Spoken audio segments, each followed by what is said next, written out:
This is Paper Planes. It's a feel-good family comedy about a single father whose son and his friend compete in a paper planes competition. It's made over $9 million at the Australian box office. It's a critical darling with an 80% score on Rotten Tomatoes, and it's already the highest-grossing Australian film of 2015. Now this is These Final Hours. It's a dramatic thriller about a man who takes care of a young girl during an apocalypse while redeeming himself for his past sins. It unfortunately only made $360,000 at the Australian box office last year. And finally, this is The Mule. It's a black comedy about a drug smuggler. It decided to tell the Australian box office to go fuck itself. It was number one on the iTunes chart day of release and sent a stirring movement into the Australian film industry to let them know that the audience is online and no longer in the cinema. I'm Harrison Ekstrom, and today on Harrison by the Stream, we're going to talk about digital distribution in Australia, as usual, but we're going to mainly talk about the films that are changing it, and also 5 ways it can help save it. The 3 films I just mentioned were all incredible films from the last 2 years. They show the progress and problems Australian filmmakers are having in the industry. We're seeing this time and time again with filmmakers constantly in battle with their distributors and their audience. Now, of course, it's hard to blame an audience for seeing a film, let alone not seeing a film, but I think a large portion of it comes to actually finding that audience and making sure the distribution and the promotion is there to make sure that that audience is found. Take, for instance, the black sex comedy The Little Death. Now, it was released in September of 2014, directed and starring human beard unit and comedic genius Josh Lawson. Now, sadly, it grossed barely $80,000 during its first weekend, and only $310,000 during its run. And then it was pulled from theaters, much like These Final Hours, which we'll get into later on. This means barely 20,000 people saw the film. To put it in context, the city of Goulburn in rural New South Wales has the exact same population to those Australians that paid to see The Little Death. Now, in late January of 2015, the film was pirated more than 150,000 times in 2 days after being released on torrent sites like the Pirate Bay or Kick-Ass Torrents.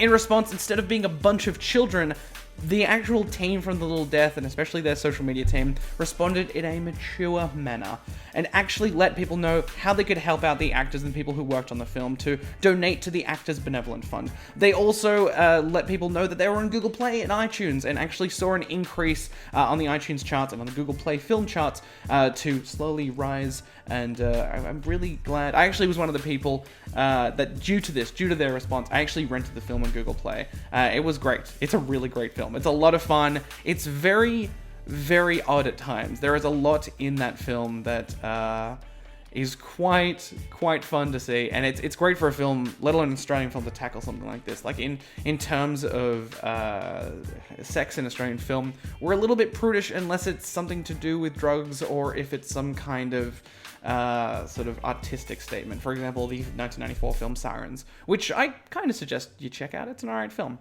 Now, due to their humility, I was absolutely inspired to actually see this film, and I think that's something that we need more in the Australian film industry. It's kind of weird because a lot of people joke about the Australian film industry. There's a good friend of mine who actually is a stand-up comic, and he does a whole bit about the fact that even if it was made for free, we probably wouldn't watch Australian films. Now, it is a joke, but the response every single time is with a large amount of laughter. It's kind of weird to look at the Australian film industry time and time again and take it seriously, because time and time again, we've acted really, really poorly. John Jarratt, the actor from Wolf Creek 2, actually made a very, very visceral response to the people who were pirating Wolf Creek 2, despite the fact that, the film kind of, grossed a lot of money. To put it in more of a modern example, the wonderful people who made Wyrmwood, Road of the Dead, actually saw that so many people were pirating their film when it was released in late January and early February on torrenting sites, and basically said, hey, if you pirate it, that's cool, you see in the film, but, if you want to help us out, here are ways to help us out. And I think that's what more filmmakers need to do, especially in Australia. The most recent statistics that have come out from Screen Australia have actually found that more people will be willing to watch video-on-demand content if it was actually more affordable, if it was something that they could, find on an easier basis, if they could actually enjoy it more.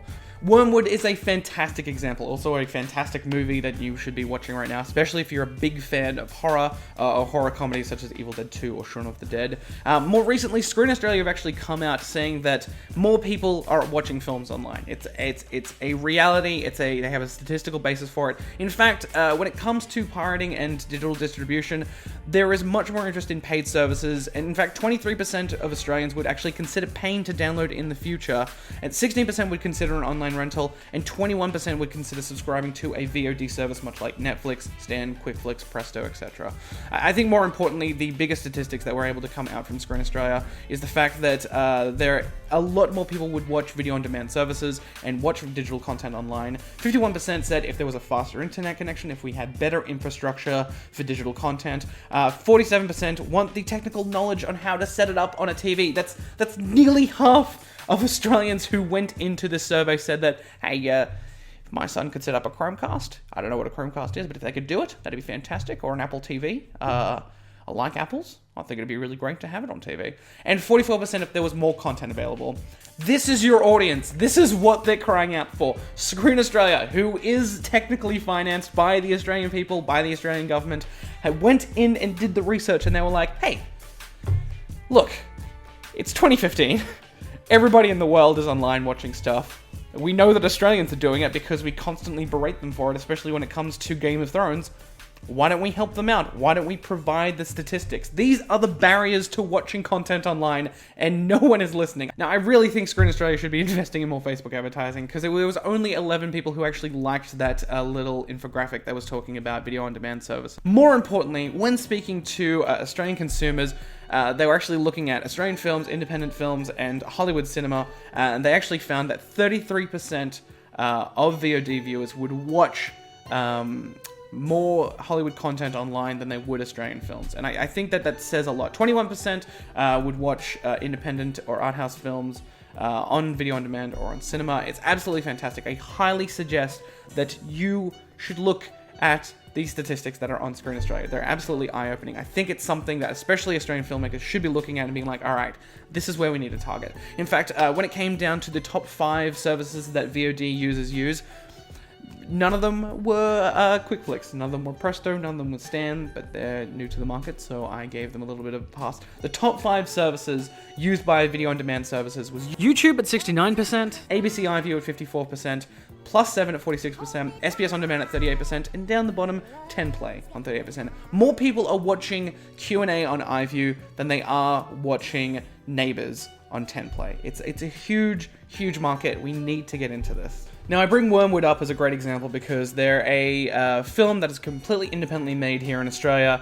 Basically, they wanted to create what is essentially Mad Max meets Shaun of the Dead. They did it. It's a great film. I highly suggest people check it out. But what they did was, after the film became huge online, they basically put themselves behind a fantastic Australian sort of service called FanForce. Now, FanForce basically grabs the audience that you newly have and says, hey, you want to see this movie in a theater? You want to see how awesome this movie is? How about you let your local cinema know? They basically have certain cinemas signed up to basically have the fans force the film into the theaters. It's a fantastic idea. It works on a very sort of similar system that helped Paranormal Activity get into so many theaters and basically become one of the biggest independent films of all time, let alone one of the biggest horror franchises of all time. Also, you can actually look at sort of the film The Sugar Film, for example, which is currently being distributed by Mad Men. How that is currently working is that it is in select cinemas and basically becomes a Q&A. It becomes its own sort of independent cultural movement. There's a lot there. They've got a tie-in book. There's a Q&A with the director who sort of did an entire almost Super Size Me-esque experiment. There's a lot of research there. There's a lot of information. There's a lot to get out there. But more importantly, it's a long-form campaign. I remember hearing about this movie at least a year ago. There were little clips online. There were people talking about it in forums and stuff like that, and it sort of built over time. You need to build that audience. I think that that's something that a lot of filmmakers, a lot of distributors are not looking at right now. They think that they can go through the old traditional methods, having just maybe a few YouTube ads, maybe having a few Facebook ads, maybe having a billboard here and there, but you need to build that audience, and I'll go into that later about sort of ways that the Australian film industry can sort of help themselves. I think a big thing to take away from films like Wyrmwood, films like The Sugar Movie, films like The Little Death is that the Australian film industry has changed. It's not changing, it's changed. And the people who are doing well, some of them are old dogs, some of them are the water diviner, some of them are, like I mentioned before, it's paper planes. It's the wonderful sort of going broad, going for that big audience, going for, a film. But the biggest thing about that is that it has great promotion. The trailer for Paper Planes, I remember sitting in a cinema with a bunch of people watching it at the time and thinking, who is this for? This seems like, a film from the 90s. This feels like, a big family comedy that would come out at Christmas time and would get in a huge audience, and it worked. It did $9 million. It worked, and I've yet to see the film, but I want to sort of I want Deborah Mailman and Robert Connolly and the wonderful cast, especially the kid. He looks like he's a good actor. I want them to know that they did really well. They're amazing people. They're sort of keeping the Australian industry afloat. We technically don't make a lot of money. I think. In the last couple of years, the Australian film industry overall, for Australian films, barely grossed $150 million. I think that one of the biggest Australian films to come out of the last 5 years was The Great Gatsby. And only made $25 million. And that was apparently a significant portion of the year's total Australian film gross. It's kind of weird to look at Australian films as, it's either independent and it's art house, or it's these kind of like big, broad films. And I feel like there is this middle ground that we can approach. There's these sort of focus on genre films. Like, that's what These Final Hours should have been. I mean, that's what Wyrmwood should have been. These strong independent productions that get picked up by distributors, and then I wish people took more care of them, but that's something to go into. Now, the big part of, obviously, this video is 5 things the Australian film industry can do. I've talked about a few of them already, but here are 5 things that can help the Australian film industry in the world of digital distribution. We'll put them in our shop window. Now we're going to take them away for 4 months and not let you buy it for 4 months. Do you know any industry that exists like that? Like, it is madness. It is absolute madness. Is there evidence in other parts of the world where there is a shorter window, a smaller window? In America, it's 105 days. But again, Snowpiercer was a film that recently, it's whether or not you, Steven Spielberg could do it, for example. He could break that, yeah. Yeah. Because no one's going to refuse to play his films in the cinema, his next film, yeah. But for us, like, the big thing is that, obviously the cinema owners are entitled to, protection in their industry. What invariably ends up happening is they'll put it on in a handful of screens, then nobody knows about the film because the marketing spend is not great enough to permeate any sizable audience.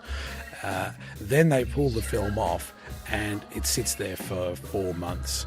What would be ideal is if you could work out something that existed for Australian films only, where the exhibitors got 80 cents in the dollar, or instead of 62 cents, which they currently take.